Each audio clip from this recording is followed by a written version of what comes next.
Good evening and welcome to our show. My name is Mike Fahey. I'm a Managing Director at the Wisconsin Foundation Alumni Association, and I'm pleased and thrilled to have you with us tonight for our special program, the Wisconsin Idea Spotlight, the Future of the Dairy Industry. The relationship of the University of Wisconsin with Wisconsin's agriculture industry and the dairy industry in particular goes back to the founding of our university. The Wisconsin Idea was built on the principle of sharing the knowledge, the teaching, the research happening at the university with the farmers and the agriculture community around the state. So we have a deep, strong relationship with the Wisconsin agriculture, with dairy in our state. And I'm pleased to say that relationship continues strong today and stronger as ever through a lot of innovative work and a lot of the work that the faculty and alumni who are going to speak tonight are doing. They're helping to bring the latest innovation and technology to the dairy industry, not just in Wisconsin, but across the country and around the world. You'll hear a little bit about the Dairy Innovation Hub, which is a collaborative effort of 3 universities in Wisconsin that have colleges of agriculture, funded directly by the state of Wisconsin, and working with dairy industry and dairy producers to meet the challenges of farming today in our country and again around the world. So really glad to have you here. Glad that you're joining us tonight. We'll have a great panel and a great discussion, but we also want your questions. So start dropping your questions into the chat and we'll make sure we try to get to as many of those questions this evening as we can. So again, thank you for joining us. And I'm excited to welcome the moderator for our program tonight, my friend Katie Hepler. Katie is an alum of the University of Wisconsin-Madison and is marketing director for Dairy Farmers of Wisconsin. And she also serves on Alumni Advisory Council. And so we're very glad to have Katie here to help moderate this program and bring her expertise to this discussion. So thank you, Katie, for joining us, and take it away.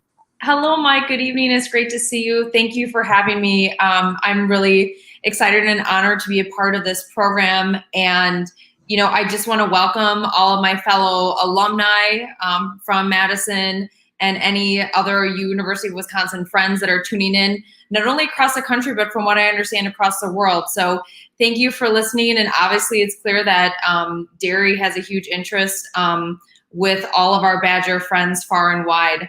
I also want to make a quick shout out to anybody who works in the dairy industry to thank them for all their tireless work. This past year in particular, I know has been quite intense, and without them, obviously the dairy industry couldn't have gotten through and made it through the pandemic, which we're still working through. And then finally, I do want to say a special thank you and a special toast to all of our farmers tuning in, especially our Wisconsin dairy farmers, who obviously dairy products can't be made without them.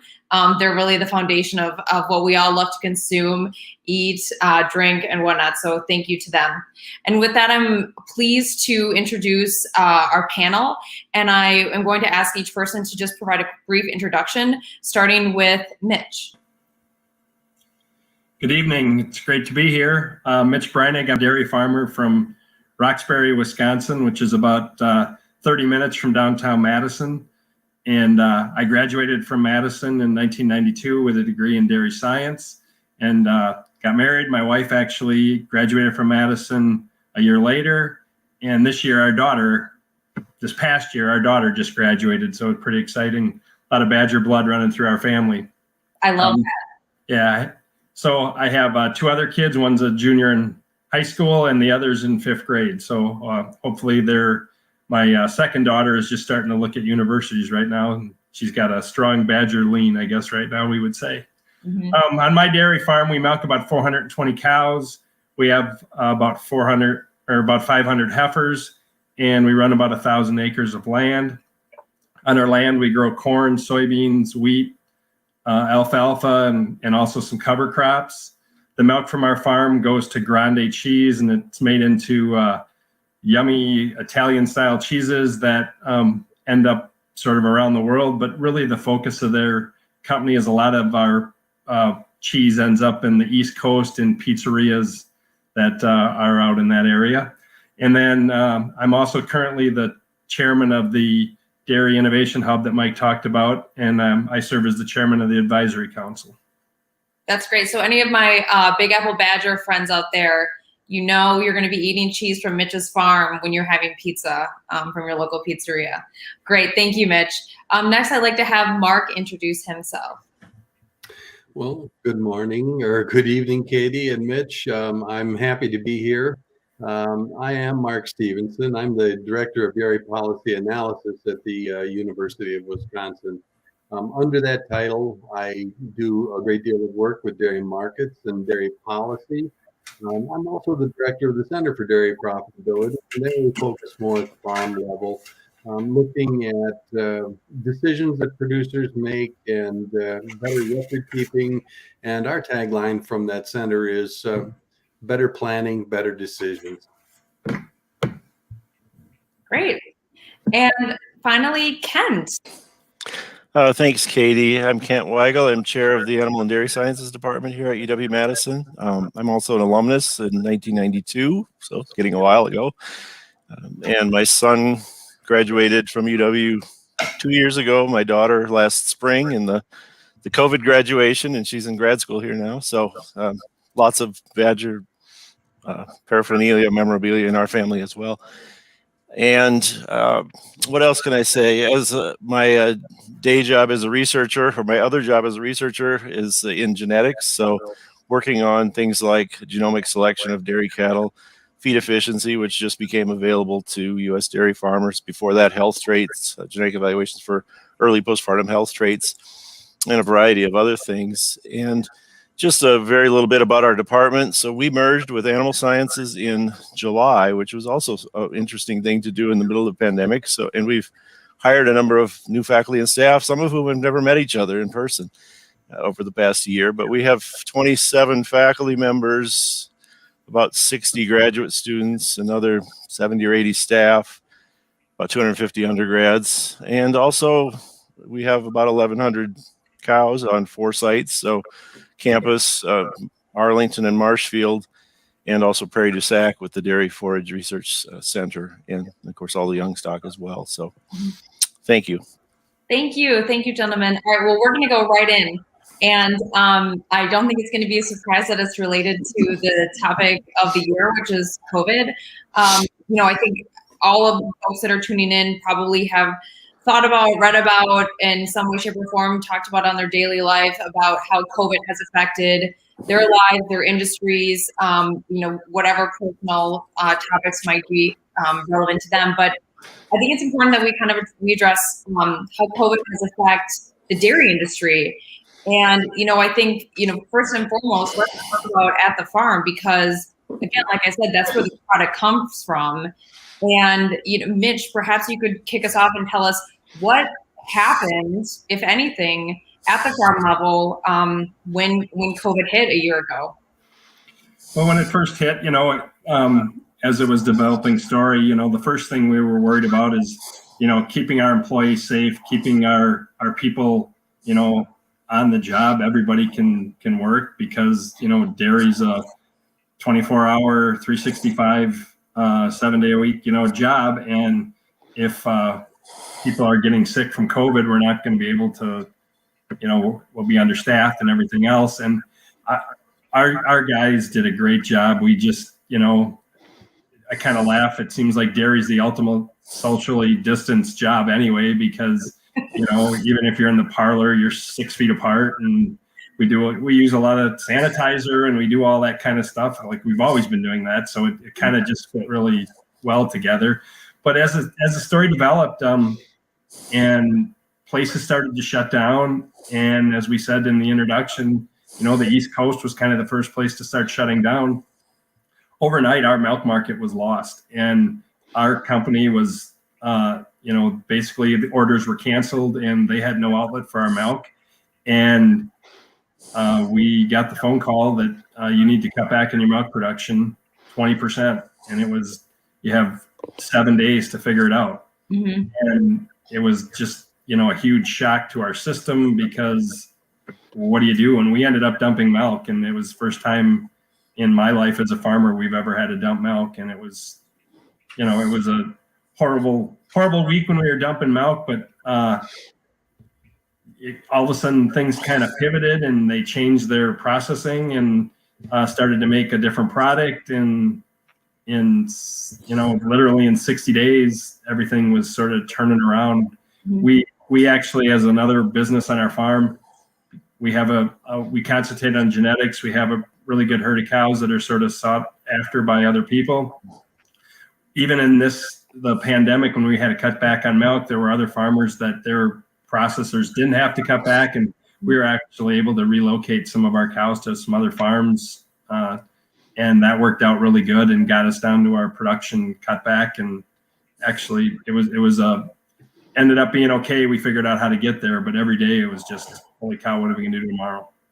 Well, Mitch, I think you touched on something really important, and I've noticed this when I started working at dairy farmers in Wisconsin. I actually don't have a background in ag, but dairy farmers, I say, are the original entrepreneurs, and that constant pivoting and scrappiness that you have to have in reacting to the times. I think you just basically stated in a great example of how farmers are constantly been doing that, and how you with the thousands of the other dairy farmers across the country did as well. So Mark, Mitch kind of touched on the demand of supply chain, and half of the supply chain was cut off. Can you speak a little bit more to what that happened, looking at it from the economic side of things and how COVID impacts the industry? Sure, I'd be happy to. It was a shocking thing a year ago, what was happening and what was happening behind the scenes for most people. As we were safer at home, as Mitch indicated, overnight, restaurants closed, and we eat about half of our food, including dairy products, in out-of-home eating. And so when we lost the restaurant trade overnight, and we lost institutional food services like schools, lunches and that type of thing, that whole channel for dairy products was gone. Mm-hmm. As we stayed at home, you might also visit, people were running to grocery stores and they were buying toilet paper, but they also bought a lot of dairy products. And it was a complete pivot, from eating in restaurants to eating at home. And as that kind of thing happened, you might say, well, how hard could that be? Just take the stuff from the restaurants and put it in the grocery stores. It's not that easy. Restaurants may take a 15-pound bag of shreds, for the pizzas that they're making. And we don't buy 15-pound bags of cheese for our refrigerators at home. We want it in 1 pound or 8-ounce packages. The same kind of thing was true for beverage milk and lots of other things. So these market channels were incredibly disrupted. And that's really why Mitch and others were asked to cut back milk production, and fairly dramatically. It was different for different farms. If you happen to be somebody who was sending your milk to a cheese plant that was providing product to a retail chain, a grocery store chain, you might not have had to cut back at all, or you may have even been asked to provide more milk if you possibly could, as they were trying to fill those channels. But places that were sending their product mostly to restaurants were done for a period of time. That was very much true for some of our big plants, like the processed cheese plants that make the little yellow slices of cheese that go on hamburgers, that type of thing. Those are some big plants. They balance a lot of milk production in this region of the upper Midwest. And those plants overnight shut down. So there was a great deal of disruption, but the industry reconfigured itself very quickly. I give them all kinds of credit. We began to narrow product lines, instead of having half gallon and gallon and quarts and pints of everything from skim to 1% to 2% to whole milk in the grocery stores. Retailers were basically asking, just give us gallons and half gallons of whole milk or 2%. Let's narrow that range and see if we can't get the volume in there to keep from having these stockouts on shelves that consumers got a little panicky about when product wasn't available. So, everybody up and down the line, like Mitch and others, got the message that we need to do something to try to rein this in a little bit. But the cows didn't get the memo, and they kept pumping out the milk. So we had to do something, either ratchet back our intensity of the rations, dry cows off early, or maybe cull some cows in the herd to try to slow down milk production. And that was all done.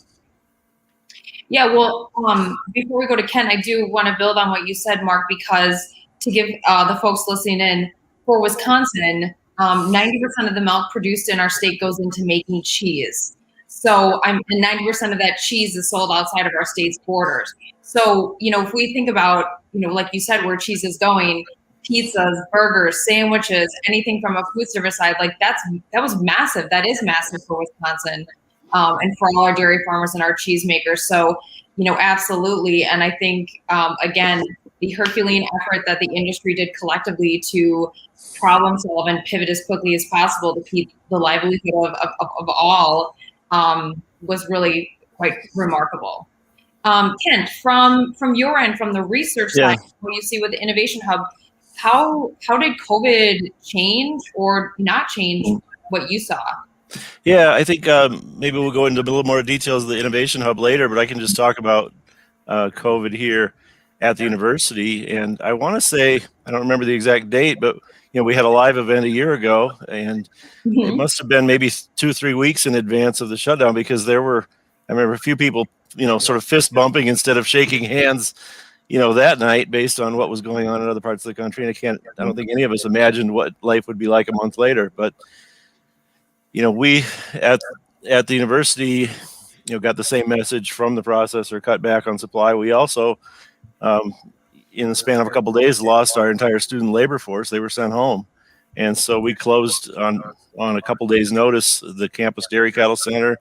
We sold 70 or 80 cows to reduce production, reduce inventory. We shut down the research enterprise for about 6 to 8 weeks, I would say, and started ramping up again about Memorial Day. And I think we're almost, by fall, we were up to almost full speed on research. Certainly not in terms of extension, because having meetings and that sort of thing doesn't really work. Well, it works remotely as we're doing right now, right? But it doesn't work by the old model. And then teaching is another beast entirely, right? And so we have an entire class of students this year who many of us haven't met in person. We have a few in-person classes, but also, an incoming class of next year who, just spent their entire senior year of high school, in lockdown. So,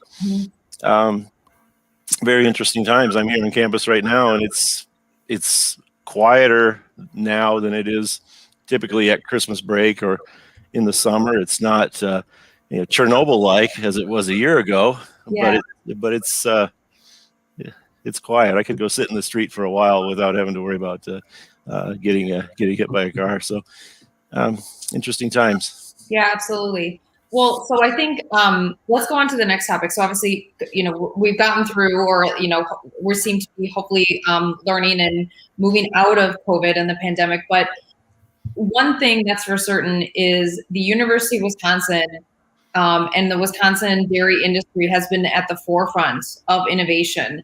And I've heard farmers call Wisconsin the Silicon Alley. We have this, people come from across the world. We have World Dairy Expo. We have the Center for Dairy Research, which is a center within the University of Wisconsin that is the center of excellence for anything related to dairy safety, quality, innovation, mostly with a large emphasis on cheese.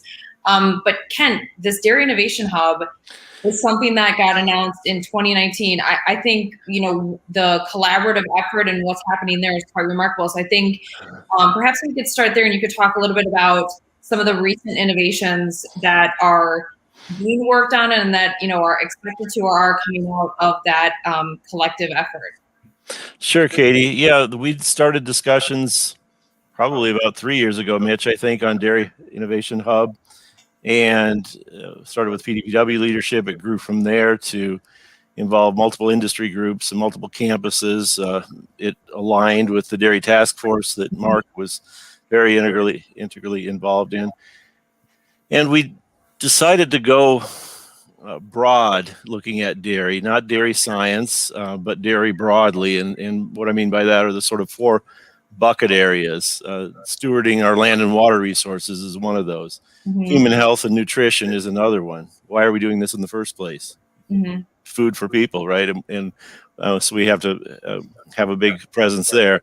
Animal health and welfare, which is our sort of bread and butter, and then the rural communities aspect of it. And so we really kind of span soils and agronomy in the first bucket area, food science, nutritional sciences in the second, animal and dairy sciences in the third, and then ag economics, community environmental sociology, and those in the fourth bucket area. And then also really importantly, got Platteville and River Falls involved, because a lot of students go through those programs. I was a UW Platteville undergrad, and in order to have broad support across the state from the public, from legislators, we need to have everyone on board. And so the initiative was approved, and we've been implementing it largely under COVID. I think we had maybe 4 or 5 months to start working on it, but almost all of it has been implemented under COVID, and that's funding research projects, graduate students, postdocs, research equipment, new faculty, and short-term high-impact projects to sort of address some of the priorities of the Dairy Task Force that Mark was involved with. We've got a lot of people engaged in projects who weren't interested in dairy before, tying other researchers in fields like entomology, engineering, various other, there's too many to count, say all of them, but getting them involved in collaborative projects with us and others in the College of Ag in advancing technology and science for dairy farming and the dairy industry broadly. Brought a lot of new talent in. We're doing our first faculty hires at UW Madison now, rumen microbiologists, a dairy economist. There's also another one in soils and ag engineering or biological systems engineering. UW Platteville and UW River Falls have brought some folks on board as well. And so really exciting and interesting stuff. And it spans the whole gamut from the traditional fields that we're interested in, genetics, reproduction, and nutrition. That was kind of the bread and butter of any dairy or animal science program in the past. And now we're in new areas. The hires that we've made, we hired 7 new faculty last year. Thankfully, all of them were signed on the dotted line before March 15th, and most of them arrived after that. But we've hired 2 animal welfare specialists, a couple data scientists, folks looking at environmental stress and how that affects animal growth and development.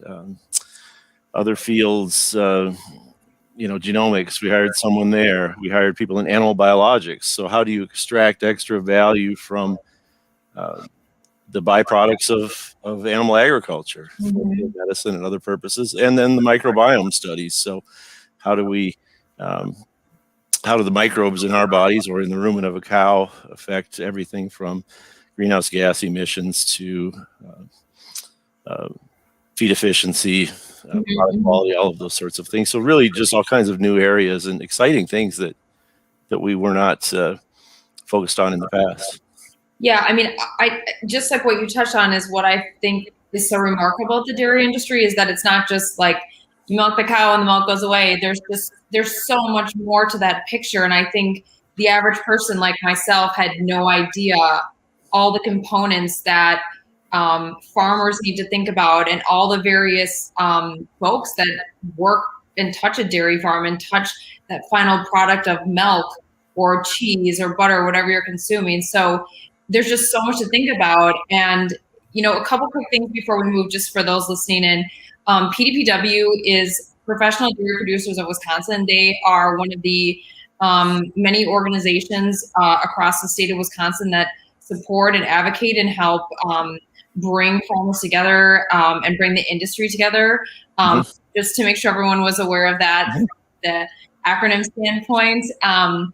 But Mitch, going to you, speaking to what Kent was saying, Can you talk a little bit about, not only how the farm has changed from an innovation standpoint, but what you're seeing on that land stewardship side of things and the environmental side of things?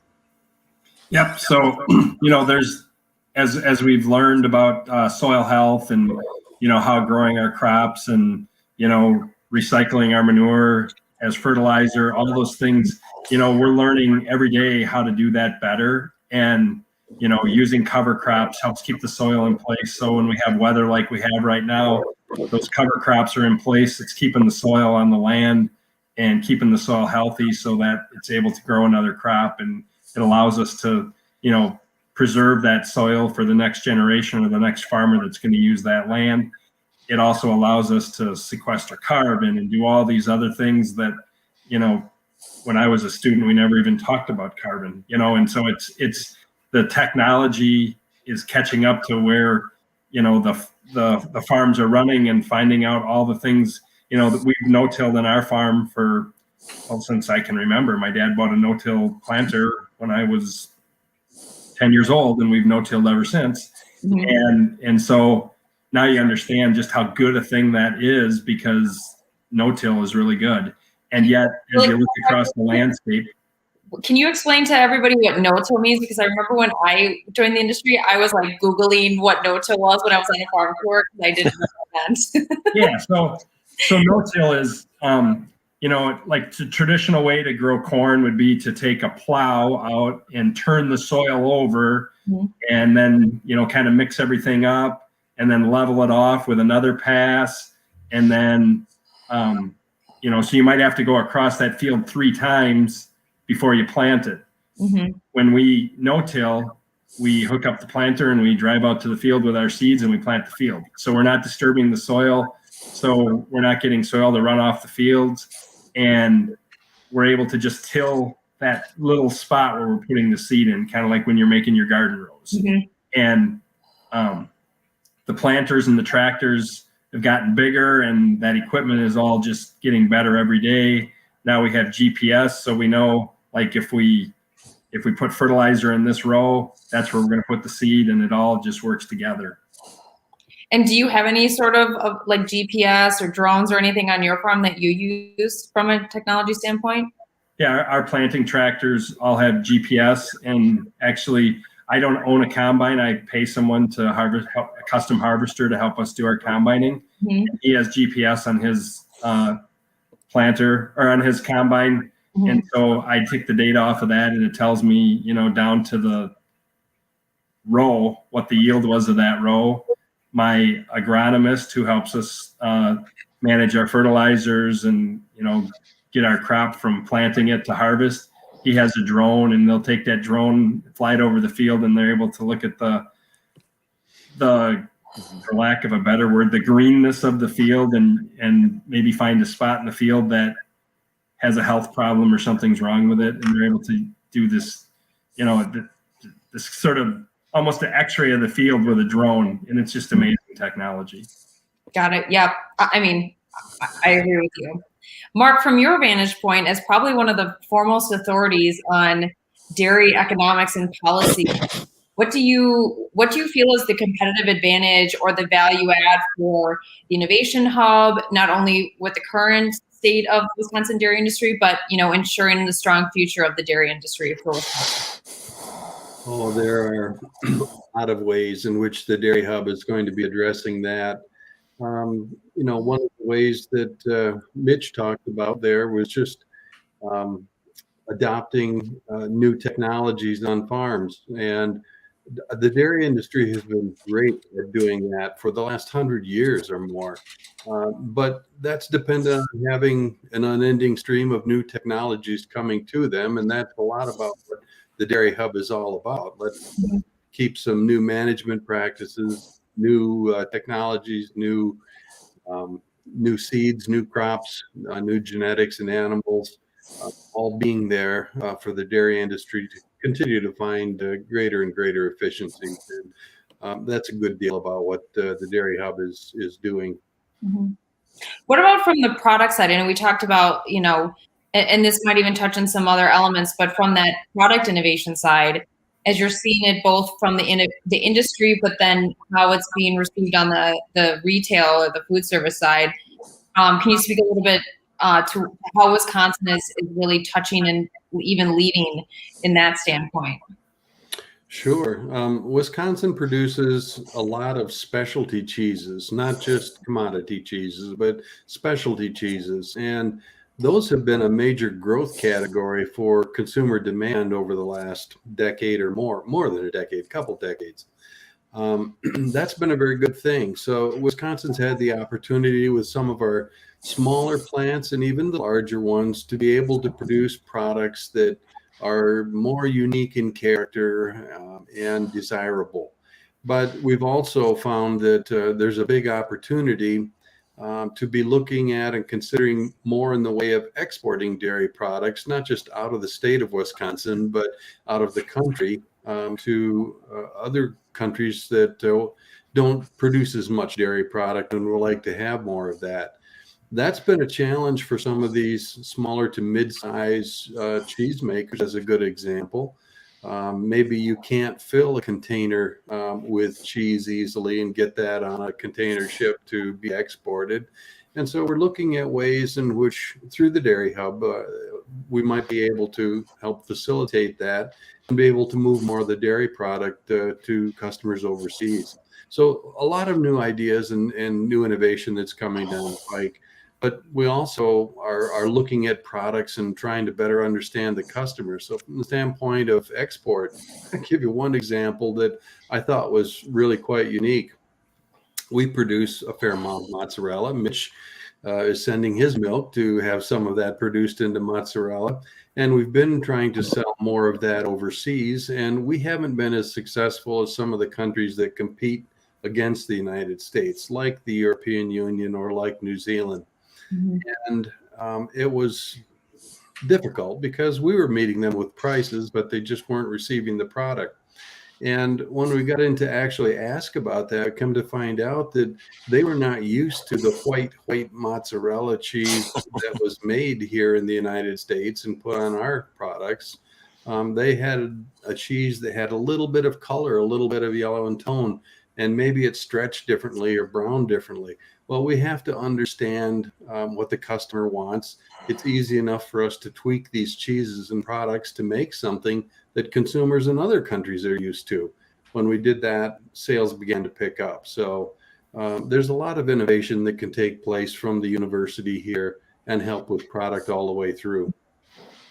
You know, Katie, one of the things that got talked about a lot in the Dairy Task Force, and I think will be a focus in that area as well, is customizing food products, not for sort of, so specialty cheeses are great, right? So for certain taste preferences and that sort of thing, but also looking at the nutrition side of things, can we have products that are especially designed for athletes, for senior citizens, for those with various chronic health conditions that affect many, many people in this country and beyond. I think there are a lot of opportunities there going forward. And I know the folks in food science and Center for Dairy Research are looking at some of those opportunities as well. Yeah, I think Mitch has one with him right now, if I remember correctly. You want to flash that up? Yep. So Good Sport is a product that's, I think, 97% milk. It's a sports drink that was just released in the last month or so. Mm-hmm. It was developed over like a 4-year period from a mother that had athletes that she was looking for a sports drink that she thought was good for them. And the cool part of this story is this product went through CDR, mm-hmm. and CDR helped make this product. Yep, research. That's amazing. So on the innovation side, I would be remiss if we didn't go to the geek out portion, which is, as I've learned, around the animal welfare. And, you know, I think it's an understatement to say that farmers love and care about their cows. They're the most important part on the farm. And I love the analogy that cows are basically treated like Olympic athletes, from how their diet is analyzed and making sure they're getting the right amount of nutrition for them. But I also had no idea, like, the innovations within animal care to not only make their life better, but also make products dairy products different, and that goes to that specialized note that you mentioned, Kent. So maybe you could just start off and could you touch on this a little bit and like what you're seeing at the university right now, and if there are things happening at the Innovation Hub that you're able to talk about. I think this is like what I like to call the geek out portion. If there's any cheese aficionados listening in, you already know this, that certain types of fat count or properties within the milk is going to give cheese different flavor qualities and properties. Sure. I think I'll speak to it from the sort of digital agriculture side, right? And Mitch is involved in some of these projects as well, but it's not a coincidence that we're hiring data scientists and animal behavior specialists to address a lot of the problems that honestly we've struggled with being geneticists and nutritionists and physiologists for decades, right? And we have at our facility in Arlington, we have cameras everywhere. We have animal tracking systems. We have wearable sensors, fixed mounted systems.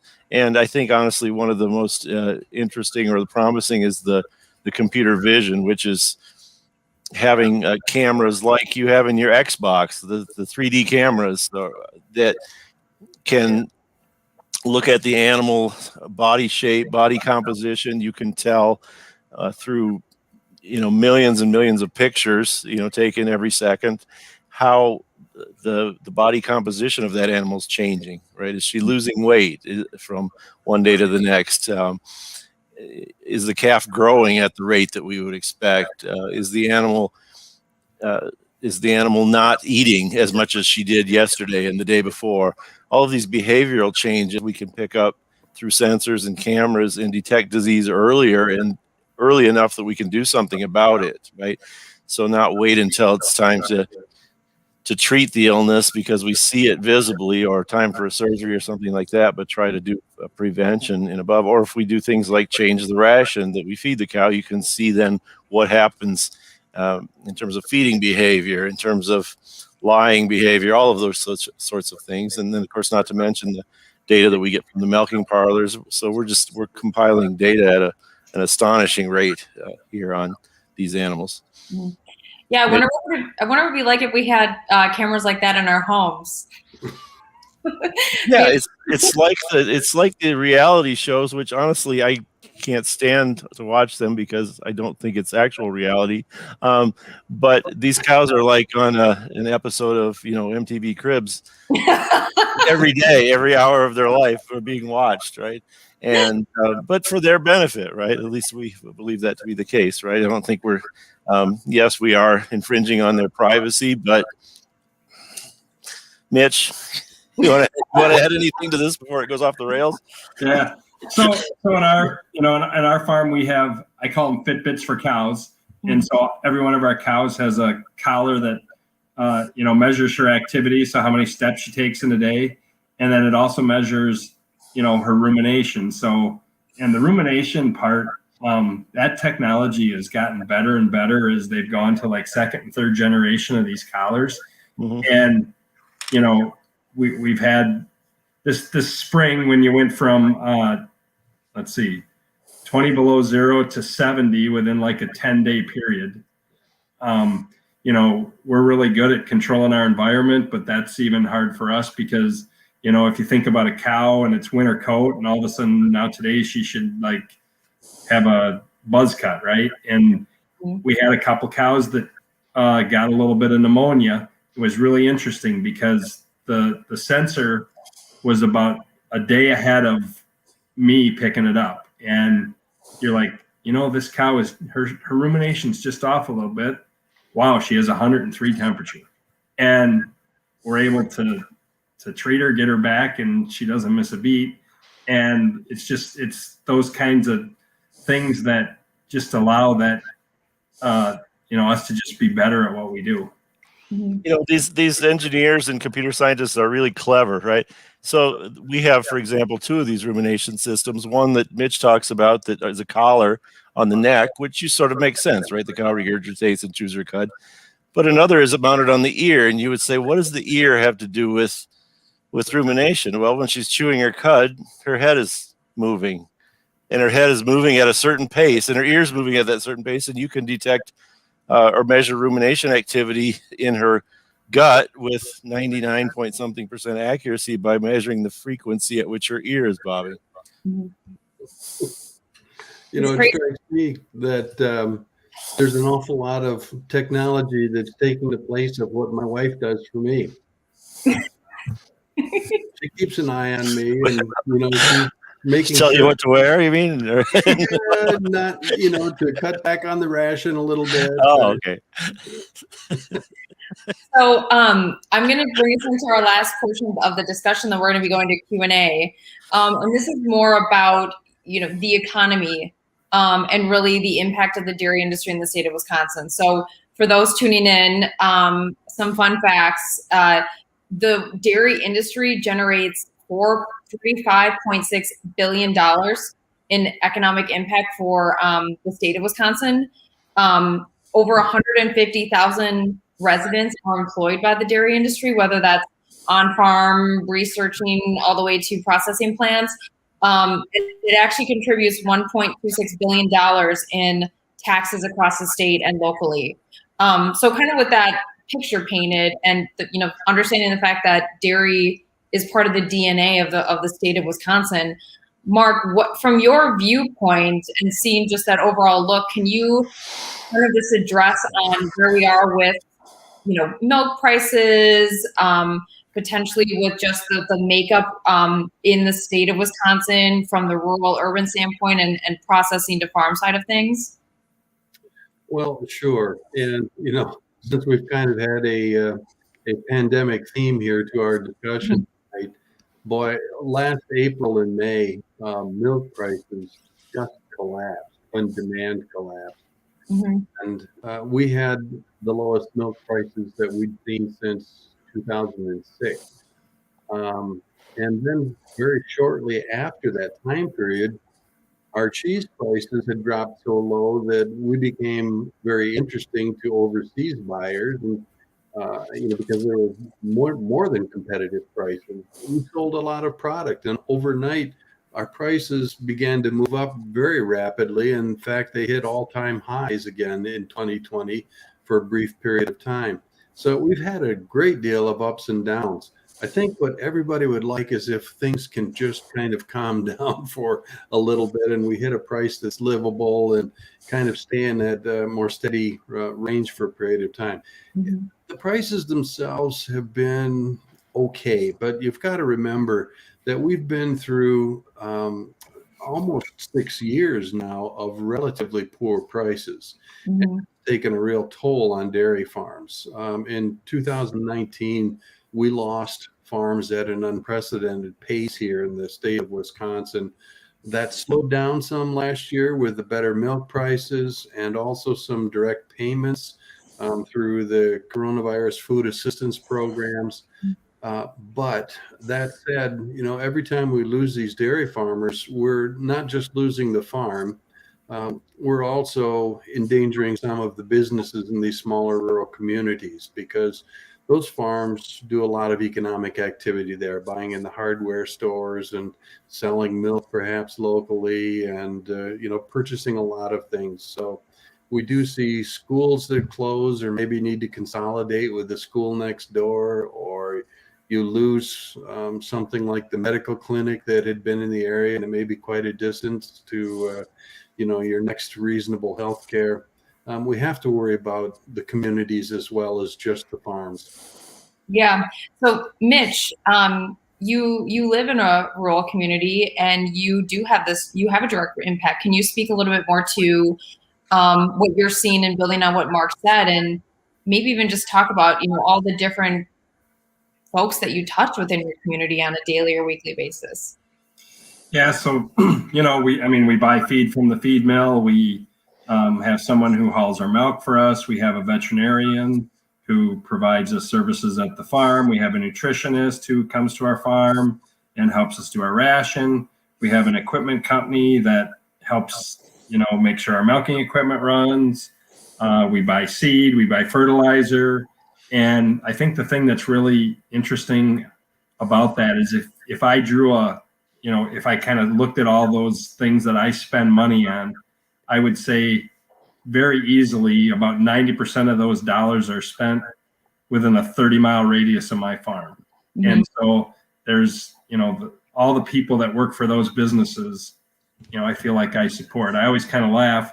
This is a long time ago, but when we built our barn and expanded our cow numbers, it seemed like everybody that did business with me had a new pickup truck by the end. And I still drove my own pickup truck, but I was funding a lot of pickup truck sales apparently. And but it just shows how those dollars get pushed out into the community. Mm-hmm. So then, just to stay on this point, Mitch, how should we, we meaning the people, society, what have you, keep our rural communities in Wisconsin vibrant, making sure that our schools are keeping schools strong, keeping communities strong, and then obviously keeping farmers strong. Yeah, I think one of the things the pandemic has showed us is that we need to, people are more interested in where their food comes from, Mm-hmm. and find your local farmer, find where that food is being produced, and sort of get that relationship. And I think that has really sort of helped some of these communities to get a little closer to each other. One of the things that I think we haven't talked about at all, but it's a very it's a little different side of the dairy industry, but it's the meat industry.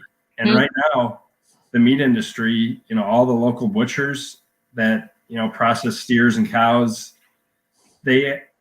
so many people are cooking at home and they want to buy meat, and you cannot get an appointment to get a steer butchered for a year.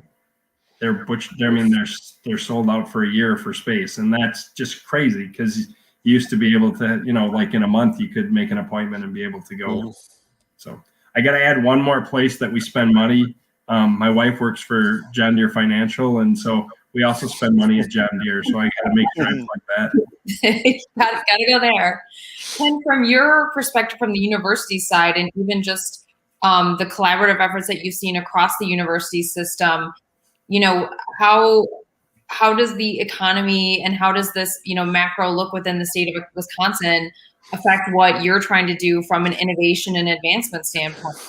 It does affect it, definitely. I think, there are the obvious effects, right? Fewer farms. Over my shoulder is you see a white thing. That's the bill of sale from our farm. When I was in graduate school and our family got out of the business, my siblings weren't interested. I was already in grad school. I think we don't have 30,000 farms with 7 kids apiece that Mm-hmm. are potential dairy science majors anymore. We have 6,000 or 7,000 farms with 2.2 kids apiece, right? Mm-hmm. And so that's an effect. I think that one of the things, I'll come back to the theme of earlier, the new technologies, new fields are increasingly interesting. That's what the students want to talk about. The students want to not come in and, I can assume that when Mitch went off to college, as I did, was very happy to learn about reproduction and genetics and nutrition. How do you feed and breed and select cows? Now the students want to look at broader issues. How does animal agriculture affect the environment and global health and food security issues, and a lot of the things and animal welfare, obviously. Mm-hmm. So we, I think, can make our field interesting by looking forward at some of the new opportunities and getting out of the old mold of here are the things you need to know to be a sort of certified dairy scientist. Yeah. A lot of that specialization. I have to say, there are a lot of phenomenal Gen Z and millennial farmers on TikTok for those who are on. So for anybody out there who is interested in learning more about where their food comes, to speak to Mitch's point, there are some great videos out there that talk about the technology, that showcase the technology, that just show the ongoing animal care and land care that farmers do. And there also are some nice, funny videos in there as well. All right. Well, I think we should move over to the audience Q&A portion. So we do have a question from Janine. This could be for anybody or all of you. COVID has taken an emotional toll on so many people. How many dairy farmers have had to call it quits during the pandemic? Are there enough mental health services available? Is there an end in sight? Well, I can Mark, take, you're probably in a good spot for this one, I would think. I can take a shot at some numbers. You know, one of the curious things about the pandemic year is that we slowed down the farm loss in comparison to where we were in 2019, just the year before. That was probably a good thing. But as I mentioned earlier, we'd had 5, 6 years of relatively low milk prices. And that really began to take not only a financial toll on many farms, it also was taking a very heavy mental toll on farms too. People who have been working, 12, 14, 16 hours a day, um, providing a nutritious, healthful product, and still were unable to pay their bills, or at least all of their bills. And a lot of folks just got to the point that they basically said, I can't do this anymore. It doesn't make sense for me to go to the banker and borrow more money to continue milking cows at a loss.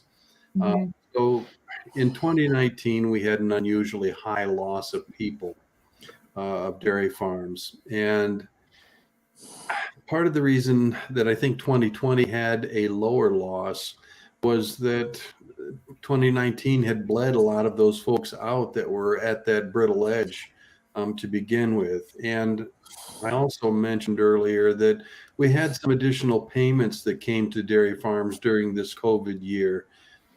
Direct payments, just, like we've seen from a number of other things, or a number of other areas where they're trying to shore up losses in certain sectors. And that helped dairy farmers out too. Now, I will say that one thing that it seems to be the case during this COVID year is that, if anything, we find farms that are displaying further ends on the spectrum.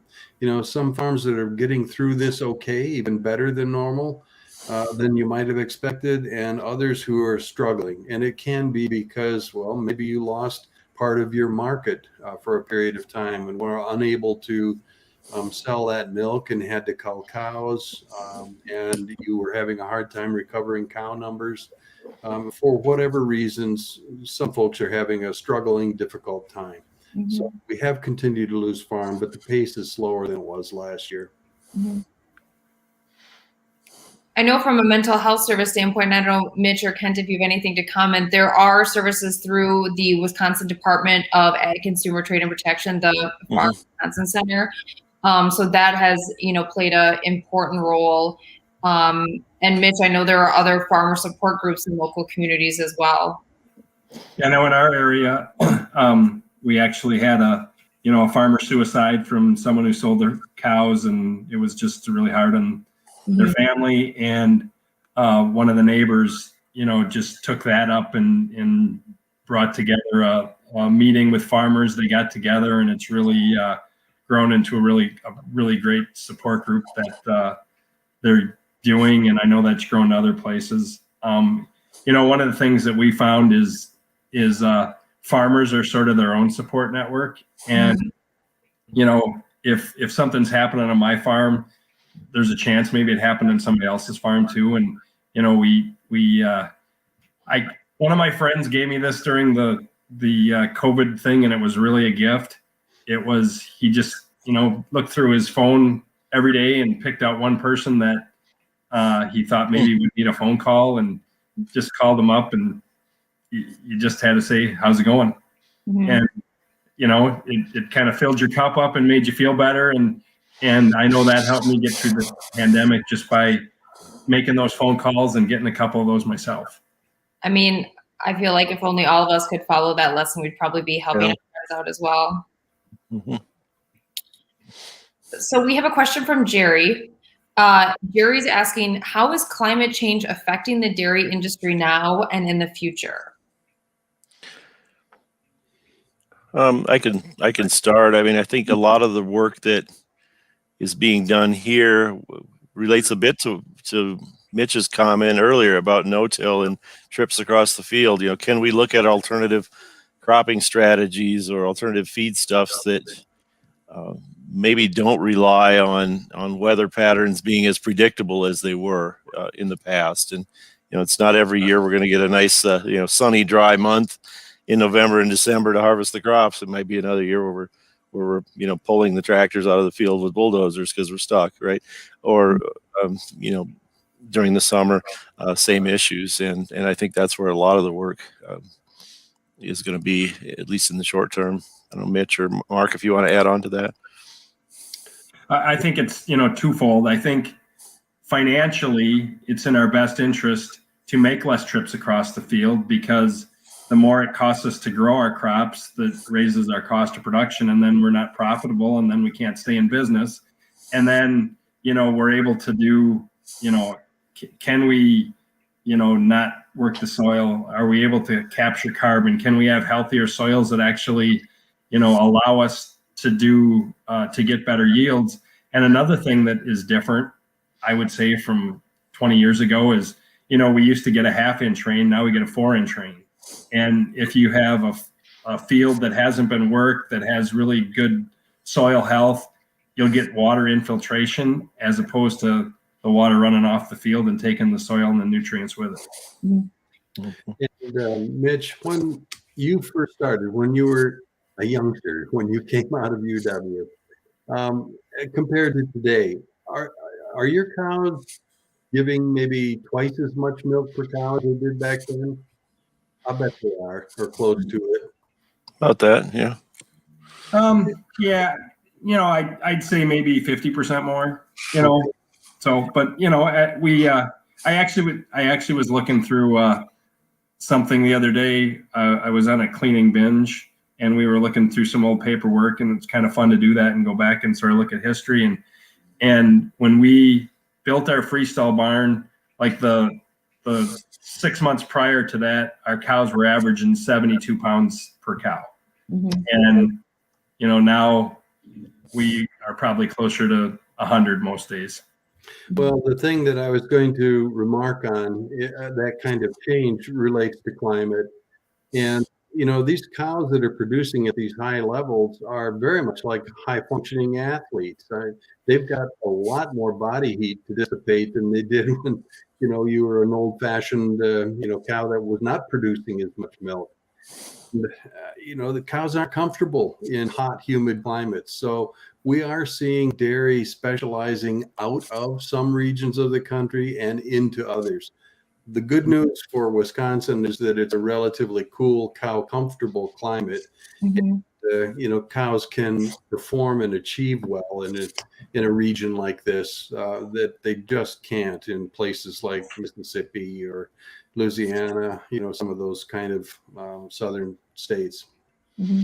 Yeah, I think just to build on that from a remarking standpoint, the dairy industry, led by the National Promotion Group for Dairy Farmers, has announced an initiative to have a net zero by 2050. So really to make sure that we're having that zero or negative footprint collectively as an industry for what we're doing.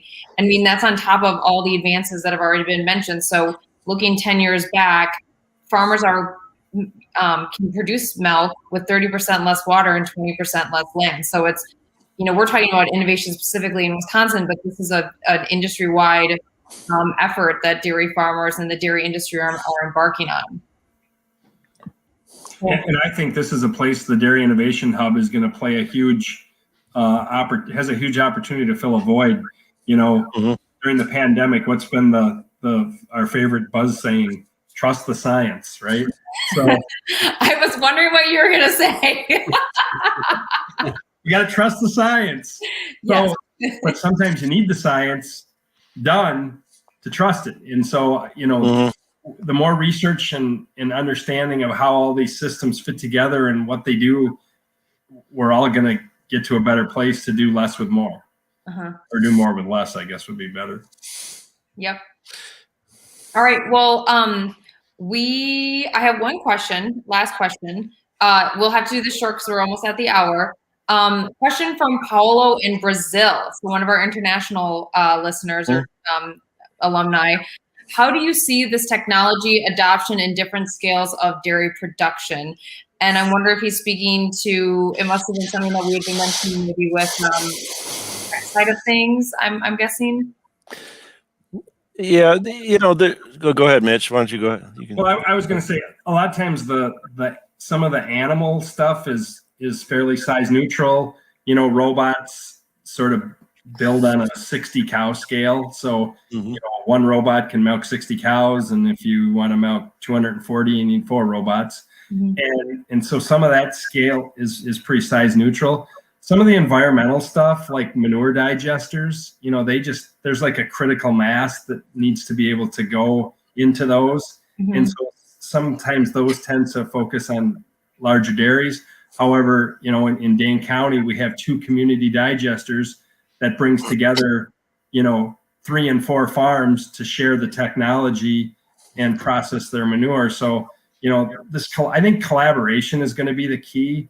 Sometimes we can't all afford it to, by myself, but if I work with somebody to afford stuff, we can maybe use that technology across more either land or cows or whatever it ends up being.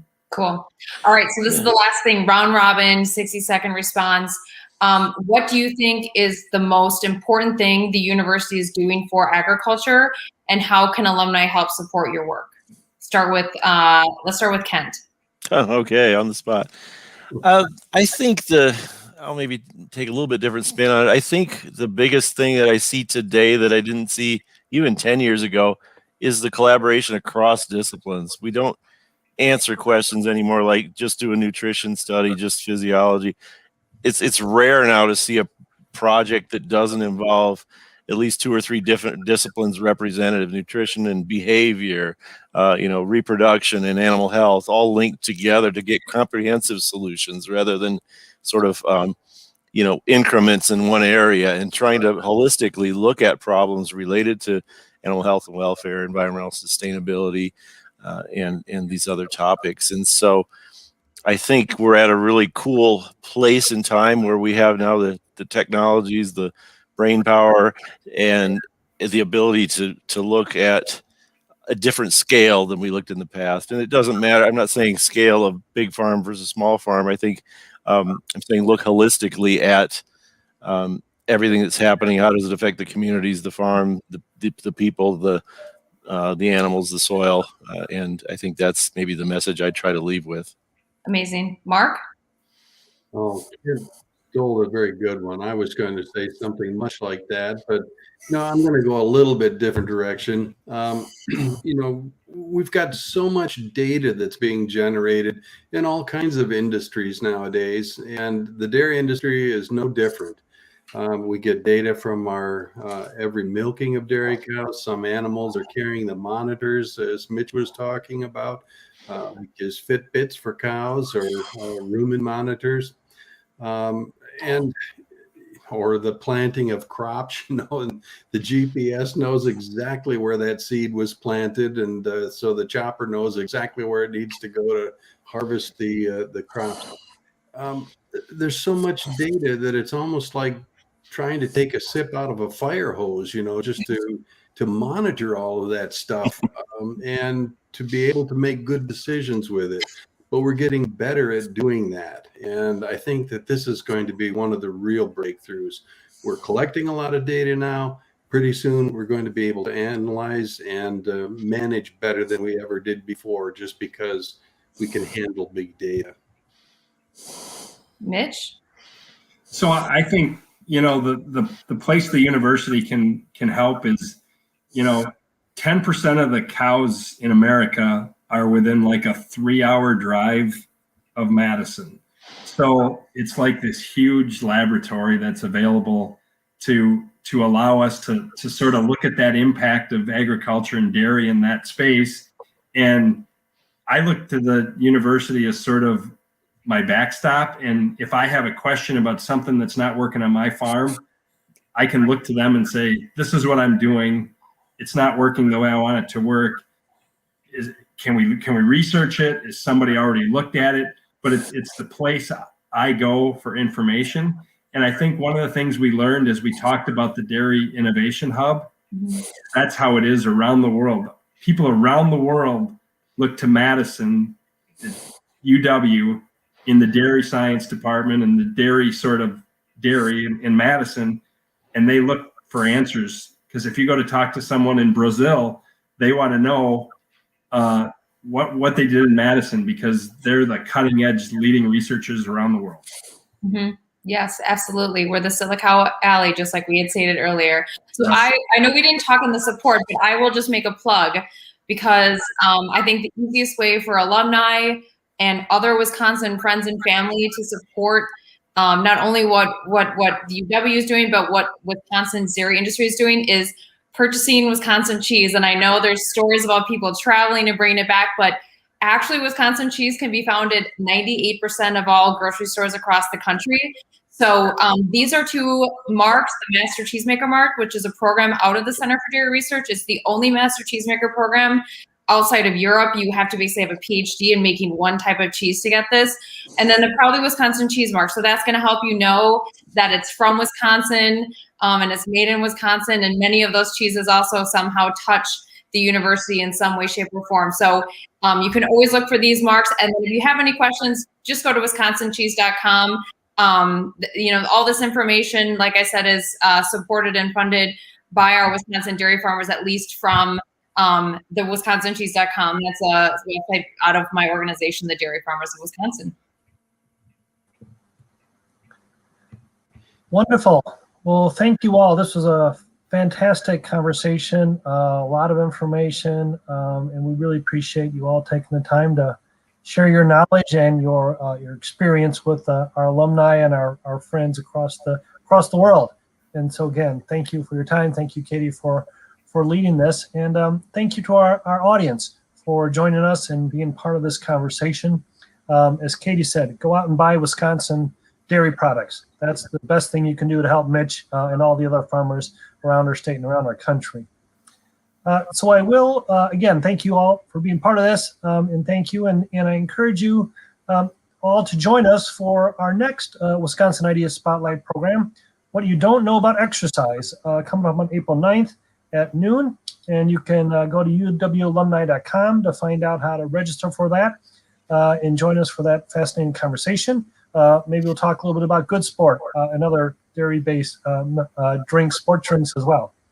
So again, thank you all for being part of our show and join us tonight, and have a great evening. And on Wisconsin.